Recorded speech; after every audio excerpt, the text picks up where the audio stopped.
So this is not a new room, this is just another view of my living room.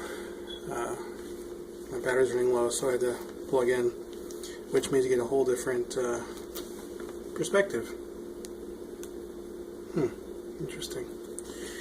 So, I'm sorry I didn't get to read yesterday. I was a little bit tied up. I had a project I was working on that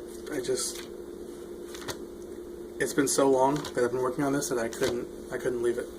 And I was so close to completion that I just had to power through it, make it happen.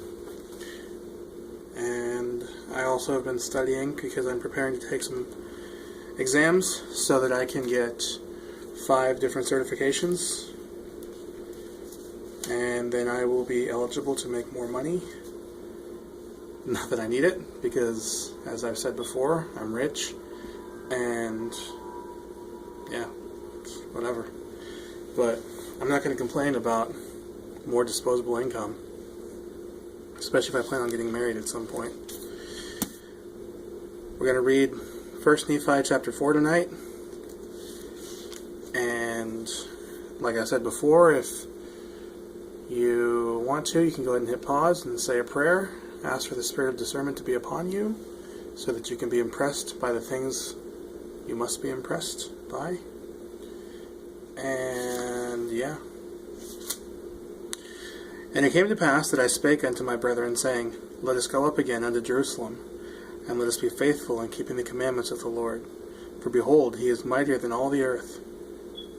Then why not mightier than Laban, and his 50, yea, or even in his tens of thousands? Therefore, let us go up, let us be strong like unto Moses, for he truly spake unto the waters of the Red Sea, and they did divide hither and thither. And our fathers came through, out of captivity, on dry ground, and the armies of Pharaoh did follow and were drowned in the waters of the Red Sea. Now behold, ye know that this is true, and ye also know that an angel hath spoken unto you. Wherefore can ye doubt? Let us go up. The Lord is able to deliver us, even as our fathers, and to destroy Laban, even as the Egyptians. Now when I had spoken these words, they were yet wroth, and did still continue to murmur.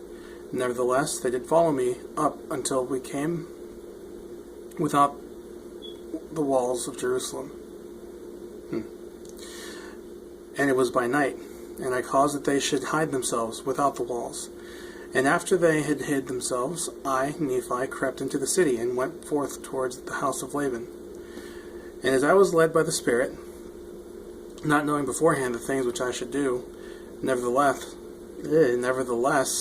I went forth, and as I came near unto the house of Laban, I beheld a man, and he had fallen to the earth before me, for he was drunken with wine. And when I came to him, I found that it was Laban. And I beheld his sword, and I drew it forth from the sheath thereof.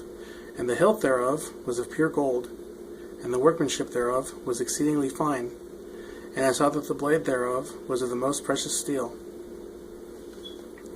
And it came to pass that I was constrained by the Spirit that I should kill Laban. But I said in my heart, Never at any time have I shed the blood of man. And I shrunk, and would that I might not slay him.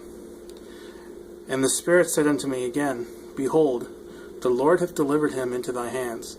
Yea, and I also knew that he had sought to take away mine own life. Yea, and he would not hearken unto the commandments of the Lord. And he also had taken away our property. And it came to pass that the Spirit said unto me again, Slay him, for the Lord hath delivered him into thy hands. Behold, the Lord slayeth the wicked to bring forth his righteous purposes. It is better that one man should perish than that a nation should dwindle and perish in unbelief. And now, when I, Nephi, had heard these words, I remembered the words of the Lord which he spake unto me in the wilderness, saying, That inasmuch as thy seed shall keep my commandments, they shall prosper in the land of promise. Yea, and I also thought that they could not keep the commandments of the Lord according to the law of Moses, save they should have the law. And I also knew that the law was engraven upon the plates of brass. And again, I knew that the Lord had delivered Laban into my hands for this cause, that I might obtain the records according to his commandments. Therefore I did obey the voice of the Spirit, and took Laban by the hair of the head, and I smote off his head. with his own sword. And after I had smitten off his head with his own sword, I took the garments of Laban, and put them upon mine own body. Yea, even every whit, and I did gird on his armor about my loins. And after I had done this, I went forth unto the treasury of Laban. And as I went forth toward the treasury of Laban, behold, I saw the servant of Laban, who had the keys of the treasury. And I commanded him, in the voice of Laban, that he should go with me into the treasury. And he supposed me to be his master, Laban, for he beheld the garments and also the sword girded about my loins. And he spake unto me concerning the elders of the Jews, he knowing that his master, Laban, had been out by night among them. And I spake unto him as if it had been Laban. And I also spake unto him that I should carry the engravings which were upon the plates of brass to my elder brethren, who were without the walls. And I also bade him that he should follow me. And he, supposing that I spake of the brethren of the church, and that I was truly that Laban whom I had slain, wherefore he did follow me. And he spake unto me many times concerning the elders of the Jews, as I went forth unto my brethren who were without the walls.